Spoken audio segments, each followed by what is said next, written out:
Hey, everybody, welcome to this episode of the Note Closure Show. As always, Scott Clarkson, really excited to be here on this Tuesday, July 10th. Now, today's been an interesting day so far. I was in the office extremely early this morning. I was in here late last night wrapping up with our Note Night in America.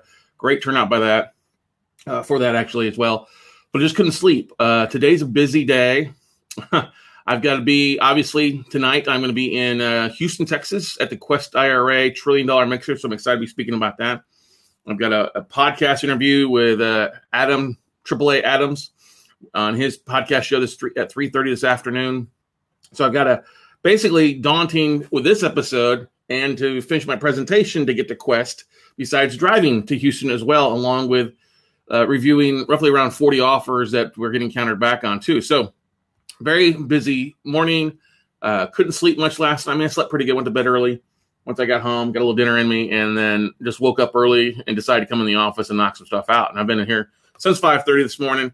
Actually got my morning workout in. Scheduled that a little bit early with Thomas, my trainer, so that I didn't miss it with the travel. But you ever have one of those aha moments? Literally an aha moment while you're working through something. And as I was working through my presentation for tonight to wrap it up, I had a real aha moment take place this morning on some things. And so, hey, everybody, I see we're using some new technology kind of share what's going on with the podcast, using some of our text message marketing to get people to watch us a little bit more. Hi, Teresa Scott. Good morning, Laura Blunt. Good morning, Michelle. Good morning to a bunch of great people out there. Todd LaPierre, good to see you guys as well. So, but I thought what I would do is on this episode, I had something else planned for today, but I decided, you know what? I'm just going to go ahead and share what I have found with you guys today on Facebook Live. I'm not going to give you the full presentation of what I've been doing tonight at Quest IRA. I'm going to share some stuff, but I wanted to definitely share some aha nuggets that I came across with you guys because it's just great talking points. It's just kind of things that make you go, things that make you go, things that make you go, You know what I mean? So you've obviously, if we look back at one of our first episodes last year, we had Jason Bible on from Houston, from Right Path Real Estate and Houston House Buyers. And we were talking about what had happened with the floods and the hurricane coming through the Gulf Coast, up through Houston, the neck of the woods. And we were talking about, and him, I've talked multiple times about this, just, when do we expect to see delinquencies start to skyrocket in Houston? Where do we see the opportunity for him? Obviously, as a fix and flipper, but also is there an opportunity for note investors? And I was always been from the main idea that it's going to be 6 months after, at least after 6 months after the foreclosures or after hurricane goes up, before the banks are really going to do anything. And that's pretty obvious. They don't want to be the bad guys. They're going to come in and start evicting people, start foreclosing on people that are flooded, lost their homes. But there's also going to be a point where the bank's not going to be so kind. Hey, where's, insurance is going to take a while. How are we going to get paid? Are we going to get paid off, which a lot of people are, but there's also a lot of people that didn't have flood insurance. They're just paying out of pocket. So that leads to a lot of delinquencies going on. And so I thought I'd share some of the great things that I found that I really kind of surprised me. It surprised me some, but really, really kind of shocked me, thinking, wait a second, there's some different opportunities here. So yes, for those, Laura Blunt says, oh, good. I'm at an investor meeting tonight, so I was going to miss your presentation. Who even knows if we're going to live stream it? But anyway, so I'm going to go off some of my PowerPoints here using BeLive. I can't really pull up the PowerPoints, but literally the biggest things I started, our focus obviously has always been to buy direct from banks. Okay. And our focus, my belief is if you get one bank, it's going to lead to multiple deals versus if you send out 5,000 postcards, you're dealing with 5,000 potential for like one deal. Okay. Or you get like a 1 to 4% response rate in direct marketing. That's not effective marketing, especially in today's technology and today's society. If I'm going to bust my butt to reach out to banks, reach out to sources, I want to have multiple sources coming, multiple deals coming in over the year. So first thing I thought I would do is I thought I'd look at, let's talk about the Texas market. Obviously, I'm going to be in Houston, big Houston crowd. Let's talk about what's going on in Texas first. First and foremost, there's 449 FDIC insured banks in Texas alone. All right. And there are 238 Texas chartered banks that make up 2,422 branches. Okay. Those are banks that are chartered in Texas, started in Texas. Banking has always been a big business in Texas. Okay. Now, out of those 238, 128 of them have at least 5 branches or more that make up over 2,000 of the branches. Now, there's not an exact numbers of banks are opening, banks are closing, but that's based on year-end numbers from 2017. So that's directly from the Texas Department of Banking. And that's a lot of banks, over 2,400 branches here in Texas. Okay. Now, that's just one focus of where we find note deals direct from the banks. Okay. And yes, I don't care who says you can't buy direct from banks. You can buy direct from banks. You're just not going to be dealing with the big 5 or 10. You're not going to waste time with the Chases, the Citibanks, those, but there's still plenty of opportunities out there. Now, there's also, besides the banks, with everything going on in the last couple of years, we see a lot of mortgage bankers coming into Texas to lend because of the favorable lending laws. A lot of companies and mortgage companies that were around back 10 years ago that folded, those guys have popped back up and started doing portfolio lending out of their own and holding those loans and packaging them, selling them off. So there's still a lot of lending opportunities, because in Texas, when I just pulled this based on the March 2018 numbers, there's 406 licensed mortgage bankers in Texas. That's a different story. It's not mortgage companies, mortgage bankers. That would be people, they get a little bit extra license, not a loan officer, but they're people that, hey, been around in business usually 2 or more years, or usually doing $5 million or more, and they have either their own warehouse line or they're a big company. They're their own mortgage bank. They're not doing savings of accounts, CDs, stuff like that. They're just there producing mortgages. All right.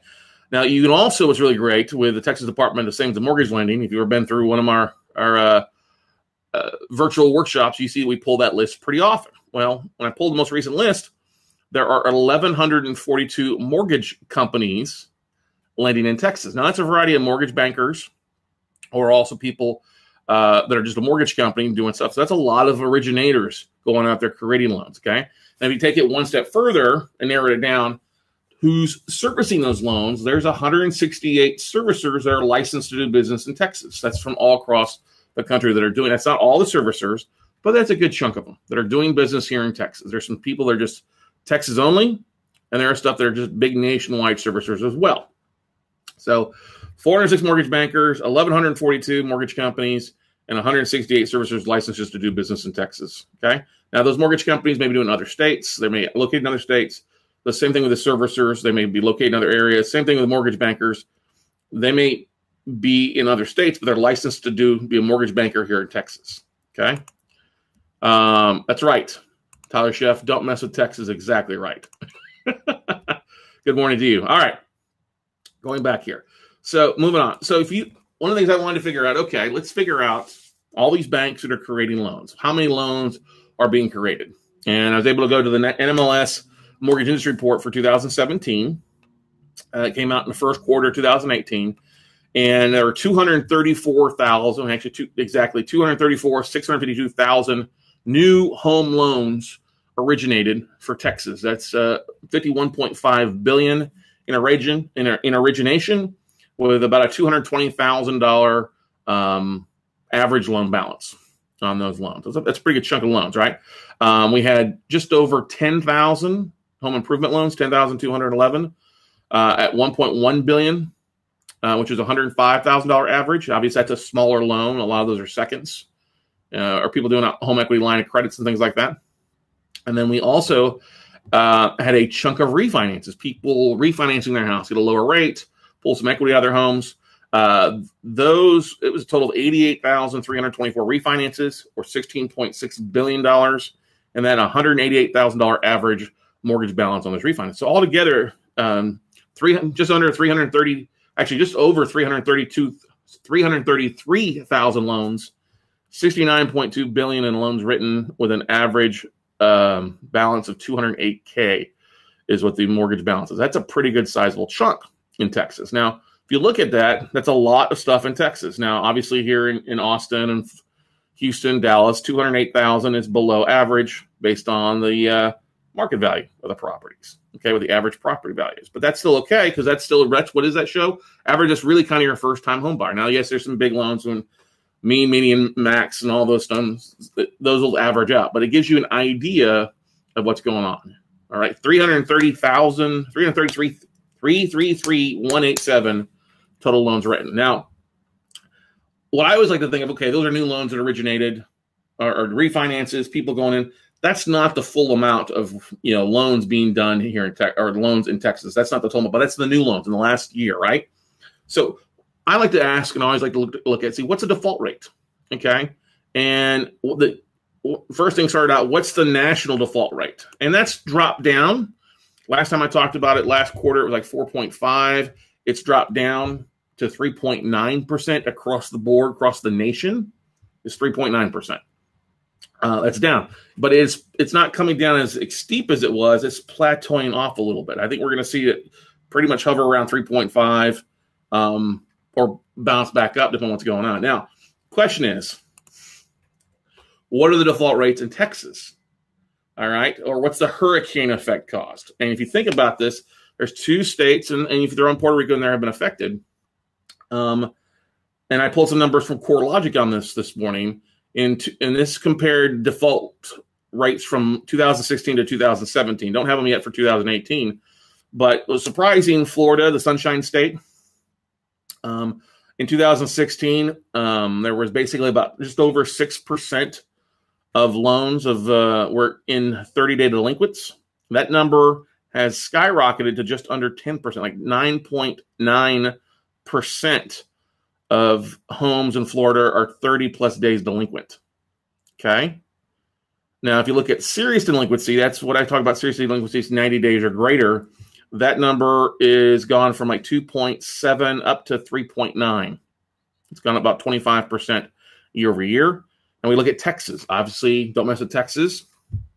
30-day delinquency rates in 2016 were right at 4.8. Those have bumped up roughly 25%. Kind of scary. Up from 1.9%. Sorry, 30 days, 6.7 is what they're at as of now. They're up from 5.6 in 2016. Serious delinquencies across the state of Texas, those are at 2.5%, up from 1.9. I mean, that's boosting up. Okay, delinquencies are up in Texas. Now, obviously, Houston is where I'm going, and Houston is actually leading the way in Texas. That's actually up more than double, with serious delinquencies up to 4.6% of all loans are at least 90 days or greater delinquency. Not a big surprise with the households taking, everything taking place in Houston, but that's still a lot. Now, any questions about that? Okay, think about that. Delinquency rates, that's higher than the national average. All right, especially the seriously delinquent. Okay, 90 days greater, 4.6% of all mortgages in Texas are at least 90 days or greater in default. And we see 6.7% of all mortgages are at 30 days or greater. So is that 4.6 going to get smaller or going to get bigger? It's going to get bigger as we go into the next quarter. It's kind of scary. And that thing about Texas, we lead the nation in foreclosure speed. We do everything faster, fast highways, fast executions, fast foreclosures. You can foreclose in 21 plus days here. Have not seen a peak in foreclosures. What does that mean? Banks are kind of trying to work with the homeowners a little bit, or they're looking to move these things off their books so they don't have to be a bad guy. All right.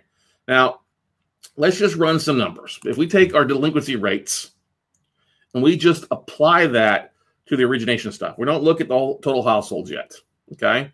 So if you take a 6.7% delinquency, which is basically all of Texas for 30 days or greater, 6.7%, and multiply that times 333,187 new loans that were originated last year, that means roughly about 22,300 of those loans are new naughty notes, as I like to say. They're naughty. They're not paying. That's 22,000 potential non-performers. Okay? Now, that's a pretty good size, right? Now, if you figure up in 90 days at 2.5%, that's a sizable chunk there too. That's still 10,000 loans that are in 90 days or greater. Now, if you take the whole state of Texas, 7.4 million Texas households, and that's a ballpark number.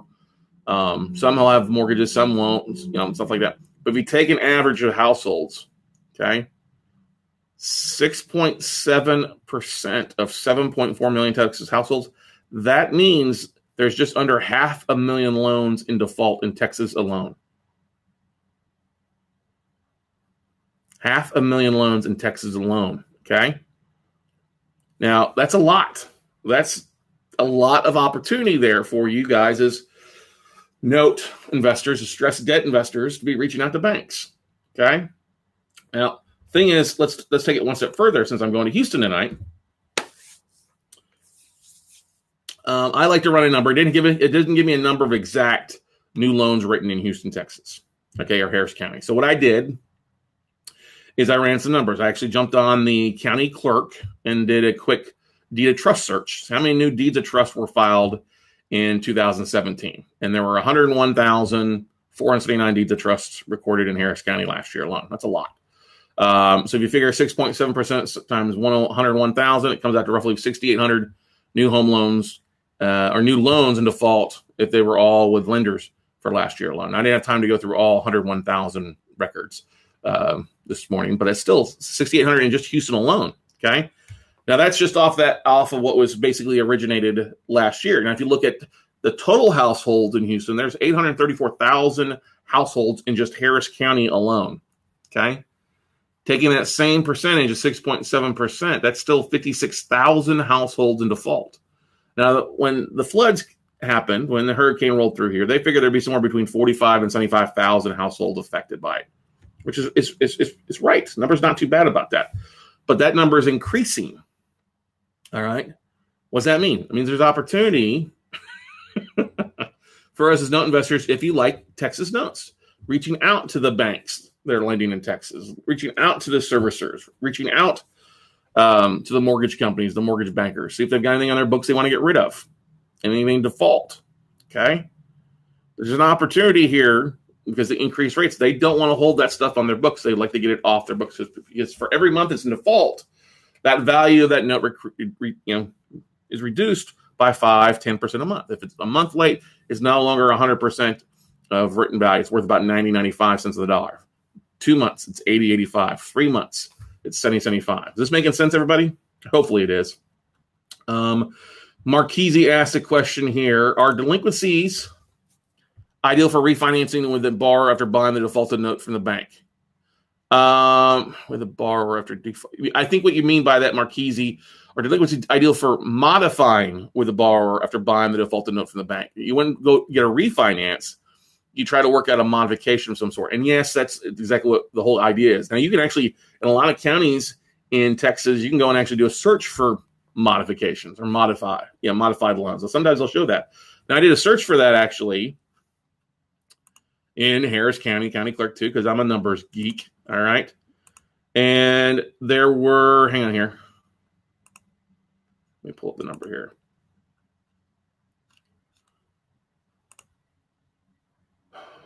One second here.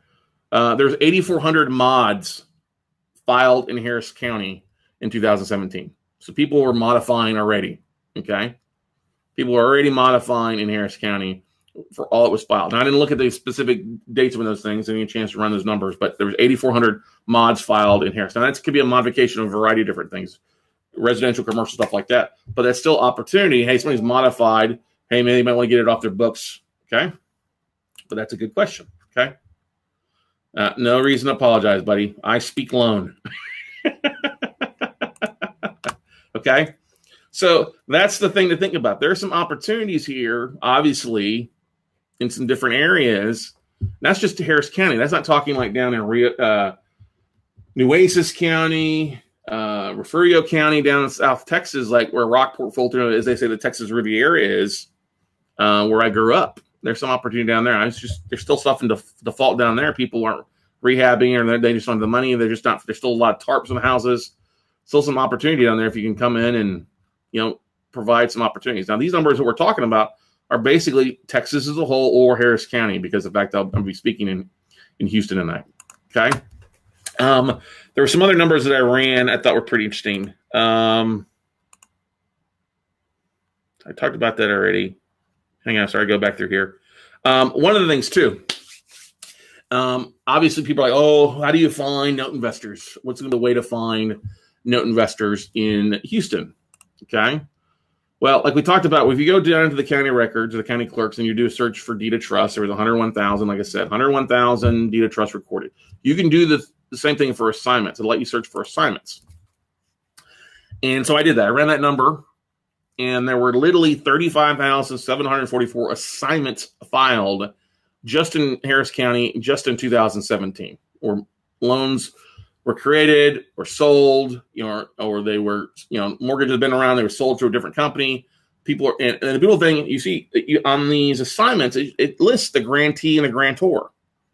Okay, that's the beautiful thing. Okay, every grantor is a seller, somebody who's selling stuff. Every grantee is a buyer and often a seller as well.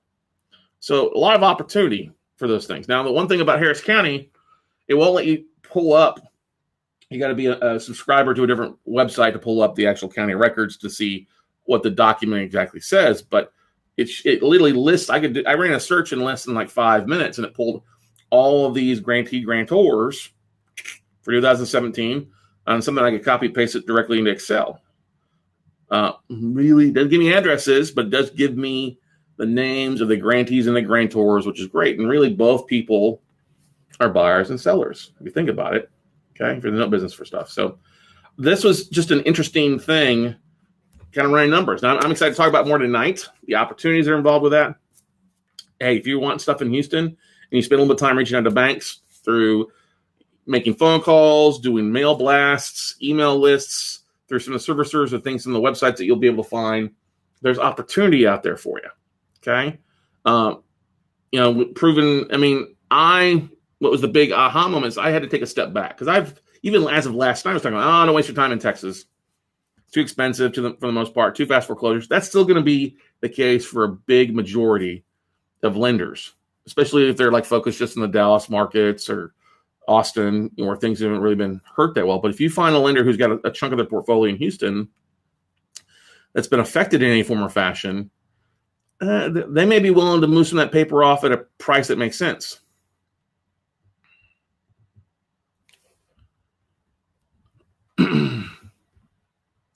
So a question from Brady is, has a consumer come to expect a loan modification when they get behind on bank loans? It seems consumer laws compel banks to make a loan mod attempt, and it costs them very little.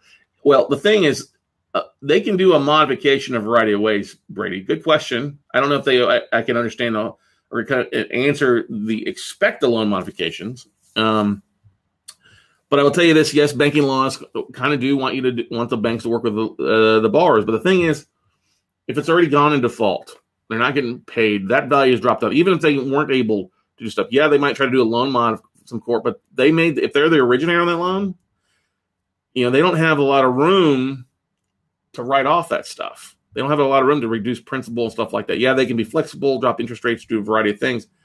It still doesn't mean that they're going to do that. It's not like you or me being able to talk to them and come up to an answer in a day or an hour or 10 minutes sometimes. Okay?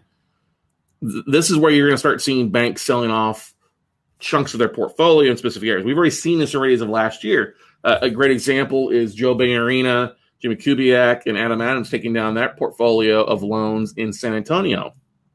And that'd be like 30 loans. They ended up buying, and a big chunk of this was performing loans, but they bought the whole portfolio, roughly 55% of unpaid balance, and there was a lot of equity behind that. Okay? A lot of equity behind that. So that's the thing. Loan modifications, banks aren't always willing to do a loan mod right at the board. You got to be in default to do that. And a lot of people, I'll make payments for a while, then I can't afford it. And nobody said banks are the smartest people when it comes to giving loan mods. They just sometimes just don't get it. And sometimes they'd rather sell the stuff off.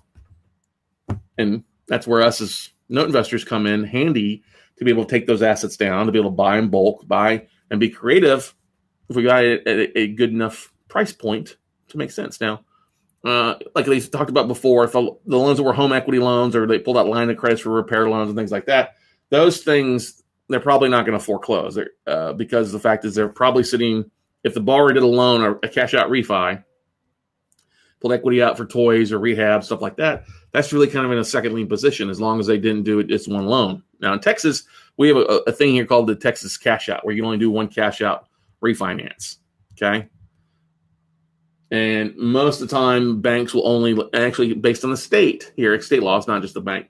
State will only allow you to pull up to 80% of your equity out in a loan. So if your house is worth 100 and you owe 60, you will only be able to get a loan for 80. You can't go to the full 100.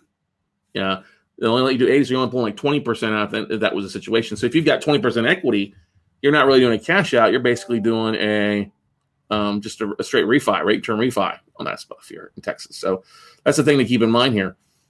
Texas has got some weird banking laws when it comes to financing. I mean, it was 95 was the first time that they would allow you to pull equity out of your house if you wanted to. So compared to other states, have been allowed you to do that. Some states allow you to pull 100% of your equity out. Okay. So some interesting stuff. I'd love to hear your comments, considerations. I appreciate the questions, Brady, Marchese. Good morning, Sandy. Glad you're enjoying it. That's right. Don't mess with Texas, Tyler. Still telling you that. All right. So if I was anybody, this is what I would be doing. And we'll wrap the show up, okay? What I would be doing is I would be spending time, literally, like I do already. I'd be ramping it up. More emails out to the asset managers. Now, July is not the greatest month because a lot of them are on vacation, 4th of July, stuff like that. But starting near the end, I would be ramping up asset manager phone calls or emails out, spending time on LinkedIn. I would jump on Distress Pro, pay to have that to start checking out the delinquency rates that Brett tracks, especially for Texas banks, and identifying those areas. Those are some of the bigger areas that I would highly recommend to start things. Gail asked a question here. Came on late. If we get some of these assets from banks, we want to get them off their books. Want the property in repairs, which might be why some of these borrowers are delinquent. I am thinking about what happened here in Florida. Properties were available but had damage. Black mold was prevalent. Yeah, I agree totally with you, Gail. Yes, they're going to probably need some work. Some will be good. I mean, some will only need a little bit, but others will be a lot. So that's what you've got to keep in mind. Like, I'll give you an example. Like in Houston, especially Harris County, people were basically going and cutting 4 feet across the sheetrock and pull stuff out. So I would not be surprised you walk in these houses. Yeah, you got to replace at least sheetrock. You replace all that stuff on the 4 foot down. I've seen people that are building up. Building their house up where they jack it up now, or they build a foundation on the whole first floor because they don't want to do it. They want to rebuild. So they turn the first floor into a garage, and then it just becomes a 1-story house on top of the garage. It's going to need work. That's where us as note investors or real estate investors have the opportunity, not understanding, hey, what's it need? What kind of work does it need? You're still going to have to review the properties and go from there, but literally, I think a bank is going to be willing to get rid of that because banks are not in the habit of wanting to do repairs. They're not wanting to do fix and flips. They want the debt. And the way they leverage every dollar they get in, 10, 15 times in a year, they're happy to do that. They can make up that stuff relatively pretty quickly. So a couple of things you want to track is delinquency rates increasing. There are some different reports or different things you can use to do that. Distress Pro is one of those great things. You can jump on the FDIC government websites and look at the quarterly reports as well. See, banks are starting to put money away in the reserves because often they have to have so much money in the reserves to be able to sell off debt at a substantial discount. So, but that's what we're seeing. I was kind of surprised at that. Texas, Florida leading the nation in delinquencies. I can understand Florida, but I would think the rest of Texas it wouldn't be that way. But I guess it is with Houston leading the way, and kind of since it's one of the biggest markets in the country, it's going to have an economic impact on things. So a little surprised about that. I thought it would tick up a little bit, but I didn't think it would be, right there with Florida and everything, but it is what it is. I would think that a lot of the foreclosure laws or things that we have going on here would eliminate a lot of that stuff, but you can see what it comes out here with the next report here, hopefully before the end of the month for Q2 2018. All right. So that's what I want to share with you guys. Just some numbers. The hurricane effect. Like I said, I just ran these numbers basically for Harris County, which is Houston. Brady Durr says the wholesale fix and flip game in DFW is out of control. It is wise to go from the holder of the debt side. Oh, you have to become a bank. I totally agree. Thank you, Brady. Fix and flip in Dallas, in Austin, and a lot of other places is out of control. It's crazy. People overpaying. So some opportunity there. If you can come in and buy some debt decently enough, turn around, get some cash for keys, deed and lose the bars, and turn around and carry financing to fix and flipper, or turn around and wholesale those deals off to fix and flippers relatively quickly. So I would be willing to bet, though, that those two numbers with Florida and Texas continue to grow differently. I think Florida, with a longer foreclosure process, it's going to probably keep going up because foreclosures are going to take a while to get rock and rolling in there because it's a longer foreclosure time frame than it is here in Texas.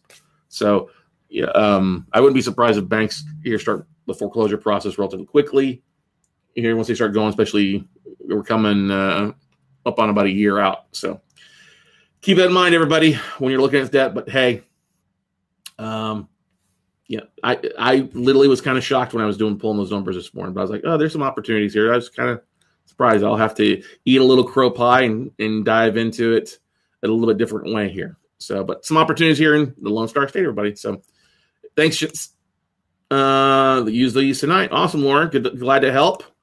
Thanks, Sandy. Appreciate it. Have a great day, you too. So, guys, that's going to wrap it up for today's show on the Note Close Show. Hopefully it was helpful for you. I'll try to get the live stream tonight and post a link to it, my complete presentation later for you as we get rock and rolling. So, but otherwise, have a great Tuesday, and we'll see you all at the top, everybody.